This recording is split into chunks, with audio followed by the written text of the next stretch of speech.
एक शाम प्राची टीवी पर सीरियल देख रही होती है, तभी उसकी सास वहाँ आती है। अरे सीरियल में तो ऐसे मग्न है जैसे आज रात का खाना पड़ोसी आकर बनाएंगे। मुझे पता ही नहीं था आपने अपने बेटे की शादी पड़ोस में भी की हुई है। हैं? मतलब? मतलब इस घर में सारा काम बहू ही करती है, आप तो सिर्फ खर्राटे मारती हैं। अच्छा जी, फिलहाल तो तुम आराम फरमा रही हो, चलो जाओ, ये मेरे टीवी देखने का समय है।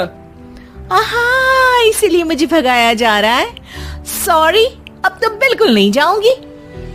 प्राची की इस बात पर दोनों सास बहू के बीच टीवी रिमोट के पीछे बच्चों जैसे छीना झपटी शुरू हो जाती है, जिसके बीच श्लोक भी काम से घर वापस आ जाता है। आज मेरी चूहे बिल्ली की जोड़ी किस बात पर झगड़ रही है? अरे तेरे बीवी मुझे टीवी ही नहीं देखने दे रही। अरे तुम्हारी मम्मी मुझे खाना बनाने के लिए फोर्स कर रही है। अरे वाह, ऐसे बेतुके रीजन पर तो बच्चे भी झगड़ा नहीं करते। अरे मुझे कुछ मत बोल, सब इसने ही शुरू किया है। हाँ हाँ, जैसे आप तो बहुत दूध की धूली है ना। अरे बस दोनों चुप। प्राची जाओ, खाने की तैयारी करो। और माँ तुम छोड़ो, तुम्हें क्या बोलूं, शांति से अपना सीरियल देखो। मुझे दोबारा लड़ने की आवाज सुनाई नहीं देनी चाहिए। ऐसा बोलकर श्लोक वहाँ से चला जाता है, जिसके पीछे पीछे प्राची भी कुछ न कुछ बड़बड़ाते हुए रसोई में चली जाती है। हाँ हाँ, सासू जी को तो कुछ बोलेंगे ही नहीं, बस मुझ पर ही हुक्म चलता है, खाना बनाओ, जैसे मैं इनके घर में खाना बनाने के लिए आई हूँ। इसी तरह शाम बीतती है और रात को श्लोक और प्राची की सास खाना खाकर सोने चले जाते हैं, लेकिन प्राची गुस्से में कुछ खाए बिना काम में ही लगी रहती है। इस घर में किसी को घंटा फिक्र नहीं पड़ता, मैं खाऊं या भूखी रहूं। प्राची कुछ देर के लिए रसोई से बाहर जाती है और जैसे ही वापस आती है तो वहां दूध का भरा ग्लास देखकर हैरान रह जाती है। फिक्र पूरी है, बस दिखाना नहीं है। प्राची दूध पीकर सोने चली जाती है और अगली सुबह एक बार फिर सास बहू का कार्टून नेटवर्क स्टार्ट हो जाता है। ये तुमने ही किया है। अरे अजीब जबरदस्ती है, मैं बोल रही हूँ मैंने कुछ नहीं किया। दोनों ने मिलकर पूरे घर को पागल खाना बनाया हुआ है। यहाँ कोई नॉर्मल इंसान तो रह ही नहीं सकता, इसीलिए अब पड़ोसी क्या रिश्तेदार भी घर आने से कतराते हैं। और सुन बेटे, तू भी चंगा, तेरी माँ भी चंगी, तेरी बीवी भी चंगी, रिश्तेदार। हाँ जी, आपको नहीं पता क्या, गंगाधर ही शक्तिमान है, रिश्तेदार ही। हाँ हाँ, बस समझ गया। कभी जानवरों जैसे लड़ेंगी तो कभी जुगलबंदी करेंगी। भाई मैं आप दोनों के बीच में नहीं फंसना चाहता। सास बहू की इस मनमौजी जोड़ी से परेशान होकर श्लोक अपना सिर खुजलाता वहां से चला जाता है। चलो अब मैं भी कीर्तन में जा रही हूँ। इस पर जैसे ही सास कमरे में अपना पर्स लेने जाती है तो वहां नाश्ते की प्लेट रखी देख मुस्कुराने लगती है और नाश्ता करके घर से बाहर निकलते हुए कुछ पैसे टेबल पर रख जाती है, जिसके कुछ देर बाद सिलेंडर वाला घर आता है।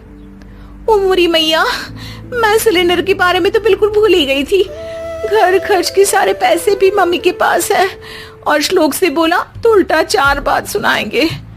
प्राची ये सोच ही रही होती है कि अचानक उसका चेहरा चमक उठता है और वो घर में आकर इधर उधर देखने लगती है।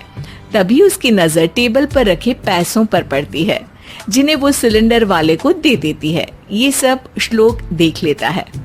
अच्छा बेटे, इतना बड़ा घोटाला, सबके सामने मैं तेरी दुश्मन और पीठ पीछे तेरी मेरी यारी। इस पर श्लोक एक प्लान बनाता है और शाम को सब एक साथ बैठे होने पर बोलने लगता है। माँ, तुम दोनों की बहुत लड़ाई होती है, इसलिए मैं सोच रहा हूँ कि प्राची को उसके घर छोड़ाऊं। इससे वो भी खुश रहेगी और तुम भी। अचानक श्लोक की ये बात सुनकर सास बहू शौक से उसकी तरफ देखती है। अरे ऐसे कैसे घर छोड़ाओगे, मुझे कहीं नहीं जाना। अरे तुमने बोला नहीं पर मैंने सुन लिया, तुम्हें मम्मी के साथ रहना अच्छा नहीं लगता, मुझे पता है। अरे वो, अरे जब बहू खुद कुछ काम बोले तो वो तुझे सुनता नहीं, और अब जो इसने बोला ही नहीं वो तू समझ गया। जब उसे नहीं जाना तो फिर जबरदस्ती क्यों कर रहा है?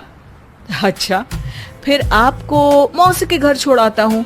बस अब आप दोनों एक घर में एक छत के नीचे नहीं रह सकती। मैं इस टॉम एंड जेरी की जोड़ी को और नहीं झेल सकता। है? ऐसे कैसे नहीं रह सकते? तुम्हें इतनी दिक्कत है तो तुम्हारा बोरिया बिस्तर पैक कर देती हूँ, लेकिन मम्मी जी कहीं नहीं जाएंगी। बिल्कुल यही सुनना था मुझे। अगर दोनों में इतना ही प्यार है फिर हर वक्त ये लड़ाई का नाटक क्यों करती हो? देखा मैंने कैसे माँ किचन में दूध रखती है और तुम उनके लिए कमरे में नाश्ता रखती हो, और कैसे वो पहले ही तुम्हारी दिक्कत समझकर घर में पैसे रखकर बाहर जाती है। अरे भाई, इतना ड्रामा तो डेली सोप में भी नहीं होता जितना तुम दोनों ने इस घर में फैलाया हुआ है।